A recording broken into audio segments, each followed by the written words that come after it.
So the Federal Reserve is going to be raising interest rates today. It's going to be 50 basis points. So we know that. They leak it out ahead of time. They tell you for like, a month, and that's what it's going to be. The other thing too is probably going to happen today. They're going to say, hey guys, the highest rate, the peak rate is going to be higher than what you expect, and we're going to keep these high rates sustained for a period of time until we see inflation come down. So that's essentially what we're going to talk about today. I'm recording this before the announcement. If there's anything in the Q&A that's crazy, I will let you know. A couple things that are really important with this is one, they're always looking at inflation data. So it's the PCE, right? And if that comes down to their 2%, then they can say, hey guys, we've won the battle on inflation and we'll go back to quote normal. We're sitting at like 7%. That's kind of thing. We're essentially 3 times higher than where they want it to be. So we're still got a long ways to go in the battle against inflation. Usually the Fed tries to like in their talk, they try to be optimistic. They try to give you a rosy scenario. This is sort of what you listen for in the Q&A is like, how long are you going to sustain these high interest rates, and how much pain do you think we're going to have? And tell me how you're feeling. There's not usually any particular surprises here, so we'll see what happens with that. Also, too, which is something I want to have a chat with you guys, and I've say it several times in this channel, is that unemployment's going to go up. I've been mentioning it for a long time, and it's slowly ticking up. I think the Fed was saying like something like 4.5% unemployment. However, I think it'll probably be higher than that. Usually, whatever the Fed tells you, that's the rosiest case projection and the rosiest case scenario because they don't want to be freaking people out. So it'll probably be higher. The highest it could go maybe is something like a 10%. Maybe realistically it might hit like a 5.5, something like that. And this is something that I tell you guys, and basically politicians don't want to say it, the Fed doesn't want to say it, but there's just simply not enough jobs for everyone, and it's not really a comfortable conversation, right? The other issue is even if there are enough jobs for everyone, a lot of these jobs aren't going to pay you enough money to live in the current economy that we're in. That's just the reality. Things cost a lot of money. I was looking at a survey. It was on CNBC that was saying like half of workers want a raise in 2023 or expect a raise in 2023. And I don't blame people, right? I mean, my wife and I, we go to the grocery store and like eggs and meat are through the roof. And this is something I want to emphasize with you guys. We're in Korea, and if you're living in the U.S., if you live in UK, living in Canada, if wherever you live, everyone's experiencing the same thing. And so sometimes people are like, oh, it's all this one person's fault. It's like, guys, this is like the whole world is experiencing crazy inflation and high prices right now. Essentially, we've had this endless money printing, since actually the end of the financial crisis. I was like 08, 09. They kept interest rates so low for so long that people essentially get this free money to do whatever they wanted, and you give free money out too long, and then you exasperate that with the stimulus check stuff, which you guys know we went through the pandemic. We have essentially this massive bubble that we've been in, and we're crashing down from that, and so it's going to be tough for a lot of people, especially for ones who didn't plan. And so sort of why I say with you guys so many times, right now, your best chance for success is to have job skills that people are going to pay you money, right, to do said job. And not only that, you got to make sure you have a good relationship with your boss, good relationship with your people in your network. So if you're like, for example, we talk about Twitter a lot in this channel, but if you're in that situation where you got laid off, over at Twitter, you're essentially calling up all your friends. It's like, hey, is there opportunity? Hey, is there opportunity? Hey, is there opportunity? And sometimes these opportunities might be in a different city. Sometime you might have to be thinking about, okay, how can I upgrade my skills, or talk about how my skills are transferable to to another career path or another job, this kind of thing. I know it's like, well, Chris, I want to talk about the Fed. Why am I talking about the Fed? But I'm telling you guys that with the Fed, it's not going to be anything too surprising, and I don't expect a particularly rosy scenario. Also, too, this is real that the markets are going to be wild going into next year because.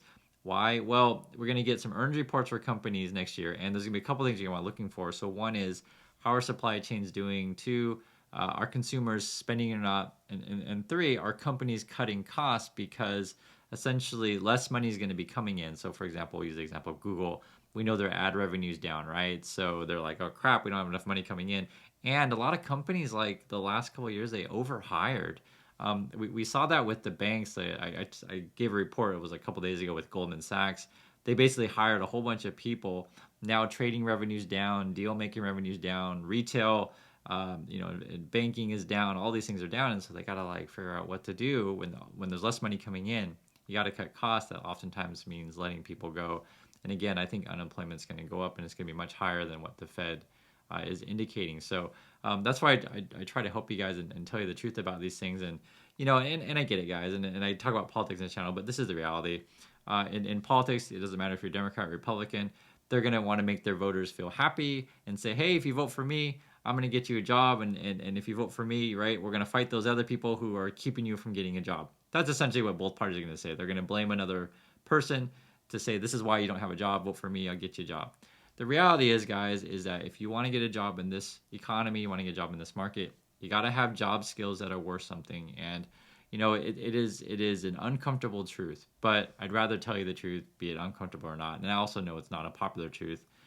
In the past, you could, have minimal skills, minimal education, get a job on an assembly line in an auto factory. You could make a decent living. You really could, and you could, live in Indiana, this kind of place, or live in Michigan, right? You guys know this where the factories are, and afford a house and stuff like that. And now these days, it's hard to afford these kind of things. There's a couple things going on. One is automation. That is a real thing. Robots replace people's jobs.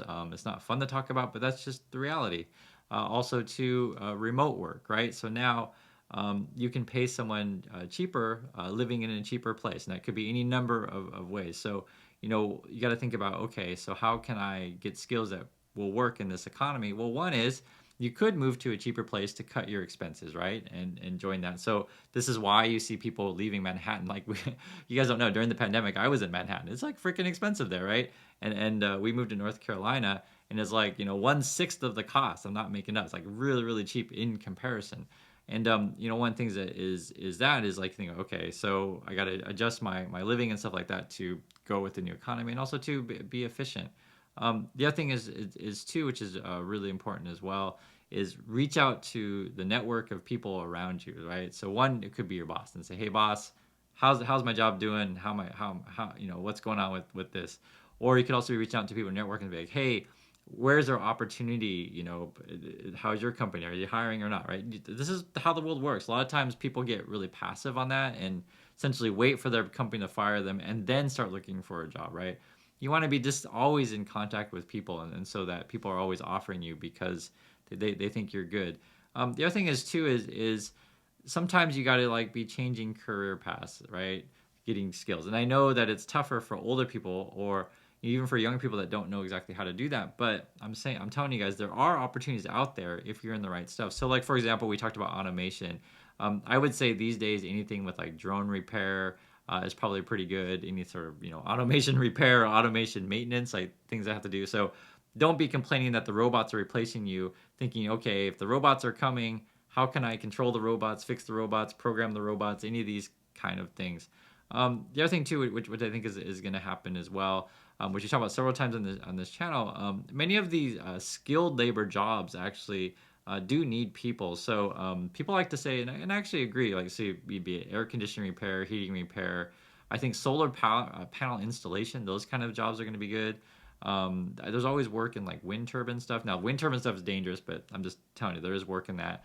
Healthcare is another field where there's going to be a lot of opportunity. I actually just saw Moderna had some sort of breakthrough with cancer research. So it's not like, even if the economy takes a downturn, it's not like we just shut down every industry, every job, every company. It's not really like that. It's just that it becomes a little bit harder, and you need to be a little bit more focused in looking for where there's opportunities. So, for example, I just said Moderna had a breakthrough in cancer research.